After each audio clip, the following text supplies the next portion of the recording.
mata.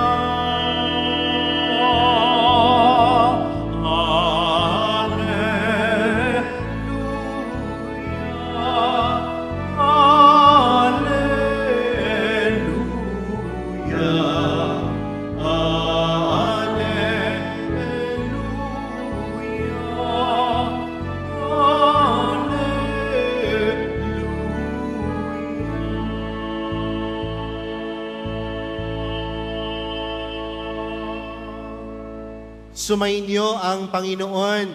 At sumaiyo rin. Ang mabuting balita ng Panginoon ayon kay San Juan. Papuri sa iyo, Panginoon. Si Tomas na tinaguriang kambal, isa sa 12, ay hindi nila kasama nang dumating si Jesus. Kaya't sinabi sa kanya ng ibang alagad, "Nakita namin ang Panginoon." Sumagot si Tomas, "Hindi ako maniniwala hanggat di ko nakikita ang butas ng mga pako sa kanyang mga kamay at naisusuot dito ang aking daliri at hanggat hindi ko naipapasok ang aking kamay sa kanyang tagiliran." Makalipas ang 8 araw, muling nagkatipon sa loob ng bahay ang mga alagad. Kasama nila si Tomas. Nakapinid ang mga pinto, ngunit pumasok si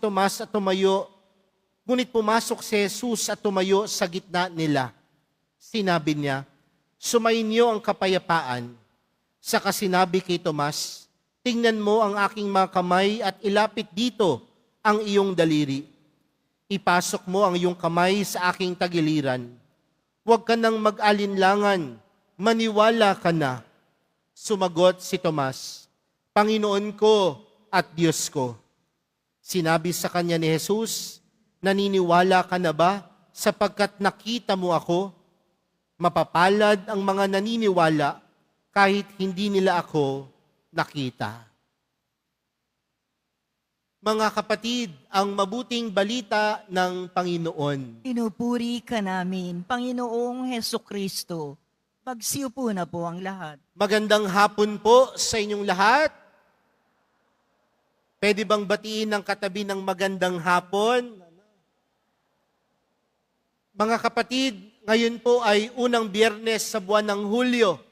At alam po natin na kapag araw ng Biyernes, tayo pong lahat ay tumutungo dito po sa simbahan sa Quiapo para magbigay parangal, papuri at higit sa lahat, pasasalamat sa atin pong mahal na pong Jesus Nazareno. Kaya bigyan po natin ng malakas na pagpupugay, palakpak ang atin pong mahal na pong Jesus Nazareno. Sa araw na ito, mga kapatid, atin ding ipinagdiriwang ang kapistahan ni Santo Tomas, isang alagad ng Panginoon. Ngunit, merong binigyang titulo patungkol kay Santo Tomas. Tinatawag siyang The Doubting Thomas. Mapagduda si Tomas. Bakit? Dahil napakinggan natin sa ating ebanghelyo, nung nagpakita ang Panginoon sa mga alagad, nasan si Tomas? Wala. Kaya, nung sinabi ng mga kapwa niya alagad sa kanya, "Nakita namin ang Panginoon." Ano ang sinabi ni Tomas? "Hindi ako maniniwala hanggat hindi ko nakikita ang butas ng mga pako sa kanyang mga kamay at naisusuot dito ang aking daliri at hanggat hindi ko naipapasok ang aking kamay sa kanyang tagiliran." Ayaw niyang maniwala hanggat hindi niya nakikita. Pero alam natin ang kwento, mga kapatid. Marahil ang mga oras na ito, si Tomas gulong-gulo. Marahil sa mga oras na ito, si Tomas nagluluksa pa din dahil nawala si Jesus. Marahil sa mga oras na ito, gustong mapag-isa ni Tomas. Pero mga kapatid, ng susunod na linggo, nagpakita muli ang Panginoon. At mula sa kalungkutan ni Tomas, mula sa pagiging mapagduda ni Tomas, naniwala siya. Hindi lang dahil nakita niya ang Panginoon, ngunit marahil dahil naramdaman niya at nakita niya kung paanong kumilos ang Panginoon sa kanyang buhay. Mga kapatid, maraming pagkakataon sa buhay natin na tayo din ay nagdududa sa kakayanan ng Diyos. Tama po ba? May mga pagkakataon na tayo din ay humaharap sa pagsubok at problema ng buhay. Kaya nga pag tayo humarap sa pagsubok ng buhay, ano ang tanong natin? Nasaan ang Panginoon? Naririnig ba ng Panginoon yung ating panalangin? Naririnig ba ni Jesus yung ating mga daing, yung ating mga hinihiling sa Kanya? Pero oras na binuksan natin ang ating mga mata at puso, mapagtatanto natin na mas maraming pagkakataon na kumilos ang Diyos sa buhay natin. Kaya hindi ka dapat magduda. Buksan mo lang ang iyong mga puso. Buksan mo lang ang iyong mga mata. At makikita mo na sa napakaraming pagkakataon, kumilos ang Diyos sa buhay mo. Maraming pagkakataon, ipinaramdam sa iyo ng Diyos ang kanyang pagmamahal. Maraming pagkakataon na ipinaramdam ng Diyos ang kanyang awa sa iyo. Sa napakadami nating pagdududa sa buhay, isa lamang ang sigurado. Alam niyo po kung ano yon? Mahal ka ng Diyos. Mahal ka ng mahal na pong Jesus Nazareno at hindi ka pababayaan. Ulitin ko po. Sa napakadami nating pagdududa sa mundong ito, isa lang ang sigurado. Hindi mawawala ang awa at pagmamahal sa iyo ng mahal na pong Jesus Nazareno. Pangalawang bagay na magandang mapagnilayan mga kapatid, kung nandoon ang pagdududa ni Tomas, bakit kaya siyang piniling alagad? Alam naman ng Panginoon na balang araw magdududa si Tomas.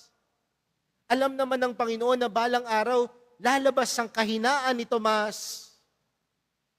Pero alam din ng Panginoon na sa kabila ng kanyang kahinaan, kayang punan ito ng kapangyarihan at pag-ibig ng Panginoon. Sa madaling salita po mga kapatid, kilala ng Diyos kung sino tayo. Alam ng Diyos ang laman ng puso natin. At kailanman wala tayong maitatago sa Diyos. Pwede sa harapan ng ibang tao, malakas ka. Pwede sa harapan ng ibang tao, mukha kang mabait. Pwede sa harapan ng ibang tao, mukha kang anghel. Pero alam ng Panginoon ang laman ng puso ng bawat isa. At kung alam niya yan, ibig sabihin, alam niya din ang kahinaan mo. Alam niya din ang kakulangan mo. Alam niya din ang limitasyon mo. Pero tandaan mo din, kung alam yan ng Panginoon, alam niya din kung paano yang punan. Kung meron ka mang kahinaan, minsan nahihiya ka sa ibang tao, pero alam niya ni Jesus, at hayaan mo ang Panginoon ang magpuno sa iyong mga kakulangan. Kaya nga, sa ating ebanghelyo, sa ating ipinagdiriwang sa araw na ito, si Tomas, pinagdudahan ang Panginoon.